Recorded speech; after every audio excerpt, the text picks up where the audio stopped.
శ్రోతలకు నమస్కారం. ఇవాళ మన కథ ఇంగువ కట్టిన గుడ్డ. రచన సింహప్రసాద్ గారు. గలం జయశ్రీ. ఈ కథ 2010లో ఆంధ్రభూమిలో ప్రచురింపబడిన కథ. ఇక కథలోకి వెళితే, అమ్మా నాన్న, నన్ను క్షమించండి. లోకంలో నా అంత దురదృష్టవంతుడు, దౌర్భాగ్యుడు ఉండడు. నాకేమీ కలిసి రావట్లేదు. ఉద్యోగం ఎండమావి అయింది. పరాజయాలు, నిరాశలు, నిట్టూర్పులు, కన్నీళ్లు ఇంకా భరించడం నా వల్ల కాదు. అందుకే ఈ భూమి మీద నుండి సెలవు తీసుకుంటున్నాను. మీకిది తీరని దుఃఖాన్ని కలిగిస్తుందని తెలుసు. అయినా తప్పట్లేదు. జన్మనిచ్చిన మీకేమీ చేయలేకపోయాను. అందుకు సిగ్గుతో చితికిపోతున్నాను. నేనసలు పుట్టనే లేదనుకోండి. నన్ను మర్చిపోండి. అమ్మా నాన్న, సెలవు. ఇట్లు విజయరత్నం. పోలీసులకు విజ్ఞప్తి. నా చావుకు ఎవరూ కారణం కాదు. దయచేసి ఎవరిని వేధించొద్దు. నా శవాన్ని మా తల్లిదండ్రులకి అప్పగించాల్సిందిగా కోరుతున్నాను. ఉత్తరం రాయడం పూర్తి చేశాడు రత్నం. కళ్ళు ధారాపాతంగా వర్షిస్తున్నాయి. లెటర్ని మడిచి చొక్కా జేబులో పెట్టుకున్నాడు. లుంగీని మెలితిప్పి తాడులా చేశాడు. ఫ్యాన్కి వేయడానికి సరిపోలేదు. పైగా లావుగా ఉంది. లాభం లేదనిపించింది. ఇంకేదైనా దొరుకుద్దేమోనని గదంతా వెతికాడు. ఏమీ దొరకలేదు. తాడు బెటర్ అనిపించింది. తలుపులేసేసి దగ్గరలోని షాప్ దగ్గరికెళ్ళాడు. లాగి పరీక్షించి గట్టి ప్లాస్టిక్ వైర్ కొన్నాడు. ముడి సర్రున జారి ఉచ్చు బిగిసేలా చేసి దాన్ని మెడకి తగిలించుకోబోతూ ఆగాడు. కడకి తన బ్రతుకిలా అర్థాంతరంగా ముగియబోతుందన్నమాట. ఇంకెంత, కొన్ని క్షణాలంతే. ఆ తర్వాతంతా హాయే. బాధల నుంచి, బరువుల నుంచి విముక్తి లభిస్తుంది. దీర్ఘంగా నిట్టూర్చాడు. ఈ ప్లాస్టిక్ తాడు మెడకి బిగిస్తూ, ఊపిరాపుతూ, మెడ ఎముకల్ని విరుస్తూ కొంచెం కొంచెం చొప్పున చంపుతుంది. తను గిలగిలా తన్నుకుంటూ అరుస్తూ చావడం చాలా బాధాకరం. నరకయాతనే. ఇంతకంటే తేలిగ్గా మరణించే మార్గం ఉంటే బావున్ను. ఇలా బలవంతంగా ప్రాణం తీసుకున్న వాళ్ళు వికృత ముఖంతో కనుగుడ్లు, నాలిక బయటికొచ్చి, వద్దొద్దు, ఆ దృశ్యం ఊహించుకోవడానికే భయంగా ఉంది. ఏదో రకంగా 2 నిమిషాలు భరించక తప్పదు. ఏదో గుర్తురాగా స్టూల్ మించి దిగాడు. తల్లిదండ్రుల ఫోటోని ఆఖరిసారిగా చూశాడు. కన్నీరు వరదయింది. ఫోటోని బోర్లా పండేశాడు. వెంకటేశ్వర స్వామి క్యాలెండర్ ముందు నిలబడి చేతులు జోడించాడు. దేవుడా, మళ్ళీ జన్మంటూ ఉంటే నన్ను ధనవంతుల ఇంట్లో పుట్టించు. ఉద్యోగం, ఉపాధి లేకపోయినా హాయిగా బ్రతికే అవకాశం కల్పించు. మళ్ళీ స్టూలెక్కి ఉరితాడుని మెడకి తగిలించుకున్నాడు. తలుపు చప్పుడైంది. విసుగ్గా చూశాడు. బాధీ వెళ్ళిపోతారని ఉగ్గపట్టాడు. కాని దబదబా బాదుతూనే ఉన్నారు. సమయం సందర్భం లేదని రుసరుసలాడాడు. తాడుని ఫ్యాన్ మీదకి విసిరేసి విసురుగా వెళ్ళి తలుపు తీశాడు రత్నం. హాయ్. ముఖమంతా నోరు చేసుకొని నవ్వుతూ పలకరించింది ఎదురింట్లో ఉండే అమ్మాయి. ఇబ్బందిగా నవ్వాడు. మీతో అర్జెంట్ పనిపడింది. డిస్టర్బ్ చేశానా? ఆహా, లేదు. లోపలికి రాకూడదా? అడ్డం తప్పుకుంటూ రండి రండి అన్నాడు అయిష్టంగానే. మీరేదన్నా సీరియస్ పనిలో ఉంటే చెప్పండి, వెళ్ళిపోతాను. అలాంటిదేం లేదు, కూర్చోండి. మొహమాట పడుతూనే స్టూల్ జరిపాడు. పిల్ల తెమ్మర్లా లోపలికొచ్చింది. కమ్మని పరిమళ తరంగాలు గదంతా వ్యాపించినట్టు అనుభూతి చెందాడు. మీరు చాలా మంచివారు. చానాళ్ళ నుంచి అబ్జర్వ్ చేస్తున్నాను కదా. ఒక్క బ్యాడ్ హ్యాబిటూ లేదు. పొంగిపోయాడు. ఒక అందమైన అమ్మాయి తిన్నగా తన గదిలోకొచ్చింది. వస్తూనే తనని గమనిస్తున్న సంగతి చెప్పింది. అంతటితో ఆగక మంచివారంటూ పొగిడింది. ముఖాన్ని అర్జెంటుగా ప్రసన్నంగా మార్చేసుకొని అన్నాడు. మీ నవ్వంటే నాకు చాలా ఇష్టం. ప్రాణం లేచొచ్చినట్టు అనిపిస్తుందంటే నమ్మండి. దానికన్నా కూడా ఆమె ఏమనుకుంటుందో అనిపించి ఆగాడు. చెప్పండి, ఏమీ అనుకోను. ఫ్రాంక్నెస్ నాకెంతో ఇష్టం. మీరు మెడలో వేసుకునే ట్యాగ్ నాకు చాలా చాలా ఇష్టం. మీరు కనిపిస్తే చాలు, దాన్నే చూస్తాను. నవ్వింది. ఐడి కార్డా? నిజమే. అది నా హోదాకి, జీతానికి, భద్రతకి, భరోసాకి, సోషల్ స్టేటస్కి గుర్తు. మీకు జాబ్ రాగానే మీకు ఇలాంటిది ఇస్తారులేండి. నాకు అవకాశం లేదు. అలా అంటారేమిటి? బీ పాజిటివ్ గురించి రేపు మా సాఫ్ట్వేర్ కంపెనీలో చిన్న ఉపన్యాసం ఇవ్వాలి. మీరు కాంపిటేటివ్ ఎగ్జామ్స్కి బాగా ప్రిపేర్ అవుతుంటారు కదా.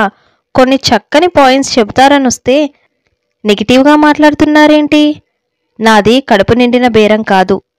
రేపు ఇవాల్టిలాగే ఉంటుందనేమిటి? ఉండి తీరుతుంది. ఎలాంటి మార్పు రాదని రాసివ్వగలను. భలేవారే, కలలు కనండి, వాటిని నిజం చేసుకోండి అని అబ్దుల్ కలాం గారు చెవనిల్లు కట్టుకొని పోరుతోంటే కలలు రెక్కలు కత్తిరించుకున్నట్టు మాట్లాడతారేమిటి? చాలా కలలు కన్నాను, అవన్నీ కలలైపోయాయి నిర్లిప్తంగా అన్నాడు. నేను నమ్మను. మీరు సీరియస్గా కలలు కన్నారా? ఒకటా రెండా, ఎన్నని చెప్పను. మామూలు కలలు కాదు, పంచరంగుల కలలు కన్నాను. హుష్, తెల్లారేసరికి అవన్నీ పూరేకుల్లా రాలిపోయాయి. ఎక్కడో ఏదో లోపం ఉంది. కలలు నిజాలు కావాలంటే వాటి పట్ల గాఢత ఉండాలి, వాటితో మమేకం కావాలి. అదే జీవిత ధ్యేయం కావాలి, అదే ఉచ్ఛ్వాస నిశ్వాసలు కావాలి. అప్పుడించక్కా గొంగలి పురుగులు కాస్త సీతాకోక చిలకలైపోయి డాన్స్ వేస్తాయి. పుస్తకాల కబుర్లు చెప్పడానికి చదవడానికి మాత్రమే బాగుంటాయి. నేను బట్టి క్యాండిడేట్ని కాదండి బాబు. సరే, మీ పాయింట్కే వద్దాం. మీ డ్రీమ్స్ ఎంత స్ట్రాంగో అంచనా వేద్దాం. మీరు వేటికి ప్రిపేర్ అవుతున్నారు? చాలా బ్యాంక్ పరీక్షలు రాశాను. గ్రూప్ 2కి ప్రిపేర్ అవుదామనుకున్నాను, కానీ ఆ ప్రయత్నం విరమించేశాను. ఇక నో మోర్ ట్రయల్స్. ఇంతింత కళ్ళతో ఆశ్చర్యంగా చూసి అంది. సాఫ్ట్వేర్ రంగం డౌన్ అవడంతో అంతా బ్యాంక్ పరీక్షల మీద పడ్డారు. సో పోటీ ఎక్కువైంది. దానికి తగ్గట్టు ప్రిపేర్ అయ్యారా? కోచింగ్ తీసుకున్నారా? వేలకు వేలు పోసి కోచింగ్ తీసుకోగల స్తోమత నాకు లేదు. పోనీ రోజూ లైబ్రరీకి వెళ్ళి కనీసం 5-6 గంటలు రిఫరెన్స్ బుక్స్ చదివారా? ప్రాక్టీస్ చేశారా? శకుంతలాదేవి పజిల్ సాల్వ్ చేశారా? అగర్వాల్ రీజనింగ్ ఫాలో అయ్యారా? ఆర్థమెటిక్స్ ఎవరిది చదివారు? ఎన్ని మోడల్ పేపర్స్ చేశారు? ఒక్కో దానికి ఎంత టైం తీసుకున్నారు? రోజుకి ఎన్ని చేశారు? మీరెందులో స్ట్రాంగ్, మీరెందులో వీక్ని స్ట్రాంగ్గా మార్చుకోవడానికి ఏ వ్యూహం అనుసరించారు? ఎవరెవరి గైడెన్స్ తీసుకున్నారు? మీ ప్రతిభ ఇంకా పెరగడానికి మీరేం చేశారు? ఏం చేస్తున్నారు? జడివానలా కురిశాయి ప్రశ్నలు. ఉక్కిరి బిక్కిరయ్యాడు. ఇబ్బందిగా చూశాడు. ఫ్రాంక్గా చెప్పండి, నేనేం అనుకోను. మరీ సీరియస్గా కాకపోయినా బాగానే ప్రిపేర్ అయ్యాను, కానీ రాలేదు. అయినా లంచాలిచ్చే వాళ్ళకి, రికమెండేషన్ చేయించే వాళ్ళకి వస్తాయి గాని నాబోటి వాడికి రావు నిరాశగా అన్నాడు. లంచం తీసుకొని ఉద్యోగాలు వేసేవారిని మీరు కలిశారా? ఆహా, మరంత ఖచ్చితంగా ఎలా చెబుతున్నారు? లోకం తీరు అలాగే ఉంది కదా. నేనలా అనుకోవడం లేదు.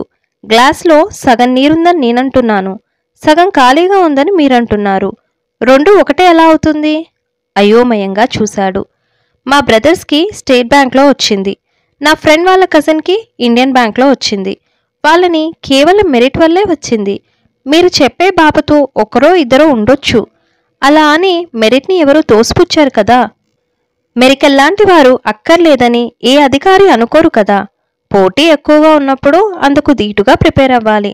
మనకి రాకపోతే ప్రయత్న లోపమేమిటో గుర్తించాలి, సవరించుకోవాలి. మళ్ళీ పోటీపడి విజేత కావాలి. అంతే తప్ప ఏదేదో ఊహించుకొని ఎవరినెవరినో నిందించడం, మనల్ని మనం మోసగించుకోవడం కాదంటారా? విసుగ్గా అనిపించింది అతనికి. ఇంకా సోదనవసరం. అవేమీ నా బుర్రలోకి ఎక్కకుండా తాళం వేసేశాను. మీరొచ్చిన పని చూసుకెళ్తే. నేనుండడం మీకు ఇష్టం లేనట్టుంది. వెళ్ళిపోతానులేండి. లేచింది. అలాంటిదేం లేదు, కూర్చోండి. ఇంత రాత్రివేళ వచ్చిన పనేంటో చెప్పండి. 2 పనుల మీద వచ్చాను. ఒకటి, పాజిటివ్ యాటిట్యూడ్ గురించి 2 చక్కని పాయింట్స్ చెబుతారని. మీకో విషయం చెప్పనా? నాది పాజిటివ్ యాటిట్యూడ్, కానీ నా బ్లడ్ బి నెగిటివ్. పడి పడి నవ్వింది. నవ్వుతూ ఉంటే ఆమె ఎంత ముద్దొస్తోందో అనుకోకుండా ఉండలేకపోయాడు. ఎంత నిర్మలంగా ఉందా నవ్వు. బాధలు నిరాశలు ఉంటేగా. అసలు ఎవరైనా ఎందుకు ఆత్మహత్య చేసుకుంటారు? హఠాత్తుగా అడిగింది. తడబడ్డాడు. నాకేం తెలుసు? ఉద్యోగం రాలేదని, మార్కులు తక్కువ వచ్చాయని, తల్లి తిట్టిందని, ప్రియుడు కాదన్నాడని సూసైడ్లు చేసేసుకుంటున్నారు. ఎంత పిరికివాళ్ళో చూడండి. అమ్మ నవమాసాలు మోసి జన్మనిచ్చింది ఇలా అర్ధాంతరంగా చిదిమేయడానికా? అసలు జన్మనిస్తూ అమ్మ పడే నొప్పుల బాధ గురించి ఒక్క క్షణం ఆలోచిస్తే ఎవ్వరూ అలా చేయ సాహసించరు. ఆ యాతన పడలేక చచ్చిపోతే బావున్ననుకుంటుందట ప్రతి తల్లి. ప్రసవించాక బిడ్డ లేలేత మోముని చూశాక ఆ బాధ, ఆ ఆలోచన, ఆ వైరాగ్యం అన్నీ మర్చిపోతుందట. అవును, నీకెప్పుడైనా మీ అమ్మ గుర్తొస్తుందా? అవునంటూ తలాడించాడు. నాకు అంతే. ప్రతి కష్టంలోనూ అమ్మని తలుచుకుంటా. సమస్య తేలికైపోతుంది.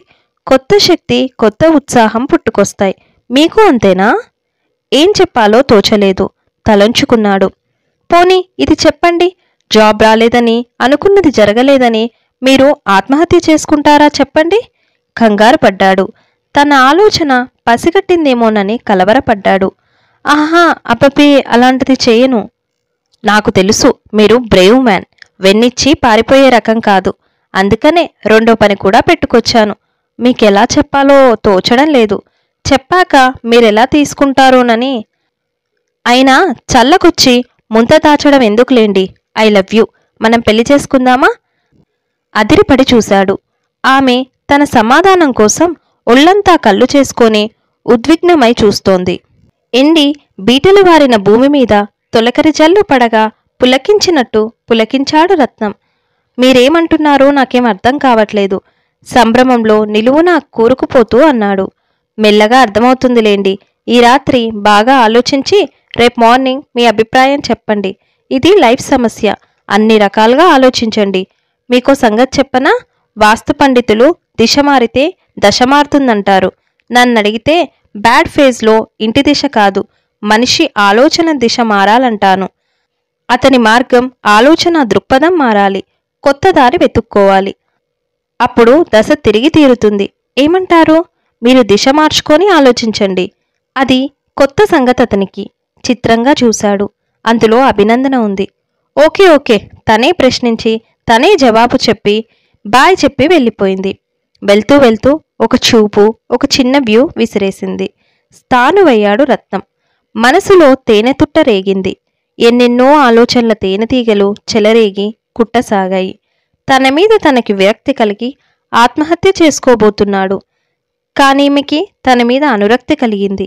ఎంత చిత్రం! ఊహించనిది జరగడమేగా జీవితమంటే.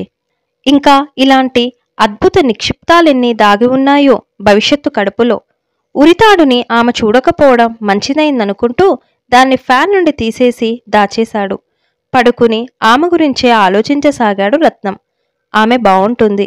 ఈడూ చూడు అద్భుతం. బాగా చదువుకుంది. Software engineer. బహుశా 30-40 వేలు నెల తిరిగేసరికి చేతిలోకొచ్చి పడుతుంటాయి. ఆమె మాటలు, పద్ధతి చూస్తుంటే తనని ప్రేమిస్తున్నట్టే ఉంది. సో పెళ్లికి లైన్ క్లియర్. తన పేరెంట్స్ హ్యాపీగా ఫీల్ అవుతారు. ఆమె ప్రోత్సాహంతో ఏ గ్రూప్ 1, 2 కొట్టేస్తాడు. ఆ పైన లైఫ్ అంతా హ్యాపీ. అతని గుండెల్లో ఆశాజరి జలజలా ప్రవహించింది. నరనరంలో ఆనందానుభూతి గబగబా పాకింది. మనస్సు మధుర భావనలతో పులకించింది, మైమరచింది. ఆమె రావడం 2 నిమిషాల ఆలస్యమై ఉంటే ఈ అద్భుత ఆనంద స్థితి పొందేవాడు కాదు. ఫ్యాన్కి తన శవం భయంకరంగా మారి వేలాడుతుండేది. Thank God, సమయానికొచ్చి రక్షించింది. కరెక్ట్గా చెప్పాలంటే ప్రాణదానం చేసింది. ఆమె తన పాలిట దేవతే. భవిష్యత్తు ఇంద్రధనస్సు రంగులు పులుముకొని మెరుస్తూ కనిపిస్తోంటే హాయిగా నిద్రపోయాడు. తీయని కలల పల్లకిలో ఊరేగాడు. మర్నాటి ఉదయమే ఆమె వచ్చింది. అతన్ని చూసి సంతృప్తిగా నవ్వింది. సమ్మోహనంగా అనిపించింది అతనికి. వెల్కమ్, కూర్చోండి. ఏమాలోచించారో? నా ప్రపోజల్కి ఓకేనా? నేను నిరుద్యోగిని. మీ పెద్దవాళ్ళేమంటారో? Don't rubbish. ఉద్యోగం లేదని పశుపక్షులు విచారిస్తాయా? లేదే. ఎంచేత? వాటికి వాటి శక్తి మీద, వాటి రెక్కల మీద వాటికున్న నమ్మకం అలాంటిది. మీలో దాగి ఉన్న శక్తి ఇప్పుడే మేల్కొంది. మీరు గగనంలోకి దూసుకుపోవడం ఖాయం. ఒక పల్లెవాడలో జన్మించిన యువకుడు ఐఏఎస్ టాపర్ అయిన సంగతి మీకు తెలుసుగా? అవుననుకోండి. కానీల కీళ్లు విరిచే మహానుభావ, నాకు మీరు కావాలి. మీ సహచర్యం కావాలి. మీరు పక్కనుంటే ఈ ప్రపంచాన్నే లెక్క చేయను.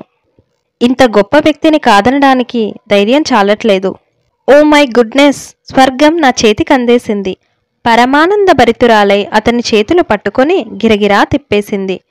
ఈ సంతోషం పట్టక నా గుండెగోడలు పగిలిపోతాయేమోనని భయమేస్తోంది. మరి ఇంత సంబరమా? వెర్రి సంబరంలా చూస్తూ అన్నాడు. ఉండదా మరి అమృతభాండం లభిస్తే? నిజానికి నీకన్నా నేనే అదృష్టవంతుణ్ణి. ఇంతటి మహాద్భాగ్యం, ఇంత గొప్పవరం దక్కుతుందని కలలో కూడా అనుకోలేదు. ఇదంతా కళా నిజమా అన్నది తేల్చుకోలేకపోతున్నానంటే నమ్ము. నిజమే, కానీ కలగా మిగలనుంది. ఆమె స్వరం ఉనికింది. కళ్ళల్లో నీటిపొర కదిలింది. అదేమిటి? నా బ్యాడ్ లక్. నీకు బోల్డంత జీవితం ఉంది. ఎంతో చూస్తావు, ఎన్నో చేస్తావు, మరెంతో సాధిస్తావు. కానీ నాకు ఆ అవకాశం లేదు. ఏం, ఎందుకు లేదు? దేవుడు నా ఆయుష్రేఖను చిన్నదిగా గీశాడు. నాకు బ్లడ్ క్యాన్సర్. ఇంకో నెల కన్నా ఎక్కువ కాలం బ్రతకను. విషాదమూర్తిలా మారి విలవిల్లాడింది. తల్లడిల్లిపోయాడు. ఆమెకేం చెప్పాలో, ఎలా ఓదార్చాలో తెలియలేదు. తన చేతివేళ్ల సందుల్లోంచి బంగారు అవకాశం జారిపోయిందన్న సంగతి తట్టుకోలేకుండా ఉన్నాడు. మిమ్మల్ని చూస్తుంటే ఈర్ష్యగా ఉంది. మీరెంతో కాలం జీవిస్తారు. నా friends, brothers, sisters, relatives, colleagues, ఈ చెట్లు చేమలు అంతా బ్రతికే ఉంటారు. నేనొక్కదాన్నే ఉండను. ఎంత దారుణం! ఇంతకంటే దౌర్భాగ్యం ఉంటుందా చెప్పు? మనం పుట్టింది జీవించడానికి కానీ ఇలా అర్ధాంతరంగా అకాలంలో చనిపోవడానికా? మీరంతా ఉజ్వల భవిష్యత్తు కోసం పరుగులు పెడుతుంటే నేను చావువైపు అడుగులేయాలా? ఇదెక్కడి న్యాయం? ఏడ్చేస్తూ అతని భుజాలు పట్టుకు కుదిపేస్తూ అడిగింది. అతను మాట్లాడలేదు. మాటలు రావట్లేదసలు. జీవితం ఎంత గొప్పదో, ప్రాణం ఎంత విలువైందో, మానవ జన్మ ఎంత ఉత్కృష్టమైందో ఇప్పుడిప్పుడే తెలుస్తున్నట్టుగా ఉందతనికి.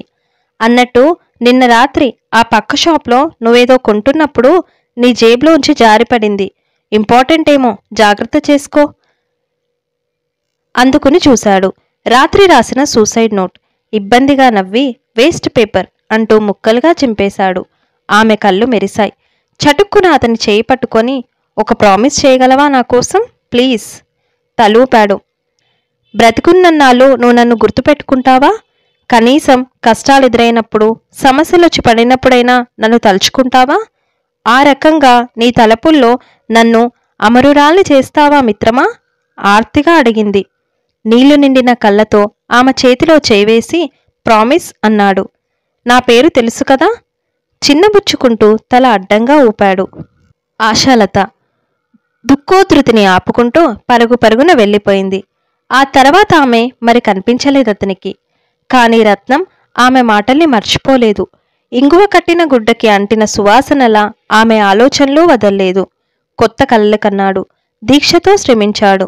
గ్రూప్ 2కి సెలెక్ట్ అయి డిప్యూటీ తహసీల్దార్ అయ్యాడు. చక్కని అమ్మాయిని పెళ్లి చేసుకొని సుఖంగా ఉన్నాడు. అప్పుడప్పుడు ఆమె గుర్తొచ్చి గుండె కలుక్కుమంటూ ఉంటుంది. పాపం, ఆమె బ్రతికి ఉండి ఉండదు. అల్పాయుష్కురాలు, దురదృష్టవంతురాలు అనుకుంటూ ఉంటాడు. ఆమె బెంగళూరులో జాబ్ చేస్తోందని, పెళ్లి చేసుకొని హ్యాపీగా ఉందని అతనికి తెలీదు. ఆమె ఆడిన చిన్న అబద్ధం పెద్ద జీవితాన్ని నిలబెట్టిన సంగతి అతనికెప్పటికీ తెలిసే అవకాశం లేదు.